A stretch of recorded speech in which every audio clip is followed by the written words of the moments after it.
Hey everybody, this is Professor Jason Snart. I'll be your instructor for English 1102 in the first 8-week session here at COD.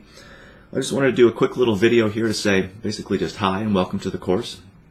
You'll maybe hear my voice is not the greatest right now. I've almost lost my voice just in time for the start of classes here on Monday, which is great timing. So the good news for you is that I'll keep this very short.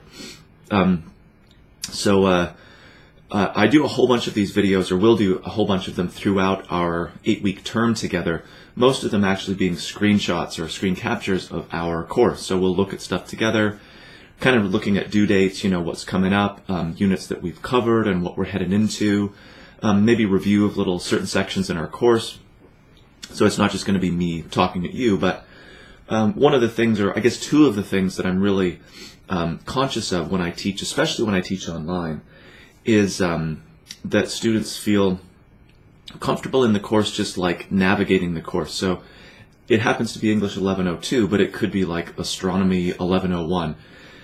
The content is less important for this purpose than just having a course that's clear for you to follow. So even if courses are laid out differently, what matters is that you can figure it out. So yeah, they're different, but the pathways to what the expectations are for you and what success looks like, those are all clear. So for our purposes, as far as getting you kind of situated in the course, that's really what I'm most concerned with as we get underway here. So I'm not expecting you to jump right into the work necessarily. In fact, I kind of hope you don't do that before you feel like you sort of understand how our course is laid out. So that's what you'll see an orientation section in our course menu here. That's obviously what I'd like you to work through first. It has nothing to do with English 1102 per se, but I think it really sets you up for success in terms of understanding like what it means to be an online student, and also again, how does this particular course work? So we have units, we have a set of due dates that we work through. It's meant to be pretty transparent, pretty clear.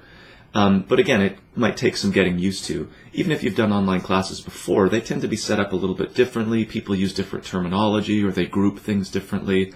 Each of those ways can work, but what's important is that you feel like you're sort of comfortable, you're situated.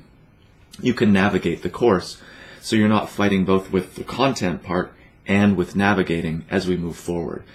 So just basic orientation is one piece of what we want to get in place really early. The other piece, and why I'm doing this kind of a video, is that it's really important to me that you feel like you're actually in a class with other people, with me as an actual person in an office here, with classmates who might be close by, who might be really far away, but you still feel sort of connected to them. So we do a lot of like discussion-based activities throughout our course. It's not just like work at your own pace, it's not just work individually. So there's lots of sort of like class dynamic, even though we're not physically present with each other Monday, Wednesday to Friday, or whatever a traditional course might be. So part of our very first unit is really just getting to know other classmates. Again, before we jump into the content piece for English 1102 as a composition course, I think it's useful to get to know who your classmates are, and so that you get to know me, not in depth really, but just that I'm like an actual person with a shirt and, office stuff, whatever, the usual things. Not some distant machine in a silo in Kansas or whatever.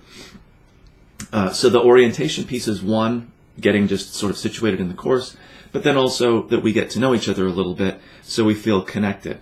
And I think that just like feels better to take a class that way. But I also do think it's connected to improved success, or more likelihood for success. If you feel sort of like you're in this together with other people, you feel like you're part of a class, you know who you're communicating with. When you post to a discussion board, you'll notice that one of the first assignments that we do in Unit 1 is you build yourself a homepage within Blackboard. It's pretty simple, but it's important that you're posting a picture there so we can sort of like see who our classmates are. So again, even if we're doing a discussion board that's largely text-based, hopefully you can begin to put a name to a face, or you just feel like you're more connected. Again, it just feels better, I think, to take a course that way. But if students are plugged in, they tend to be more engaged, they grasp the content better, they tend to just like put forth more effort when they feel like it's part of a group and other people that they sort of know, if you want to say that. We'll be looking at the work that they're doing. So again, there's actually practical reasons for obviously getting oriented in our course and being able to navigate successfully, but also having a sense that we are a class together of like real people. Whether we're close together, close to the COD campus, maybe on campus on a regular basis, or not. Some people take classes from states away, even from countries away. But it's important that we feel like a bit of a cohesive group. Okay, so I'm going to cut myself off here. Like I said, I'll be doing lots of these throughout the term, most of them of my screen, so we can actually see sort of where we're at in the course, upcoming due dates and that sort of thing. For your purposes then, again, welcome to the course. I'm Professor Snart. If you have any questions or concerns, you can always get in touch with me. There's a link here in our course menu. You want to start with that orientation piece after you've watched this short video here, and that will kind of lead you into the units, and then obviously you're going to want to look at the due dates, and I'm just going to click myself into the due dates here. What you really want to look for is obviously the due date that's right around the corner, but they're all laid out here so you can sort of have a sense of like where we're headed, what kinds of things we're going to do in the course, and also not just what's the next immediate due date, but what are the one or two after that as well. So you have that kind of longer view of what's going on.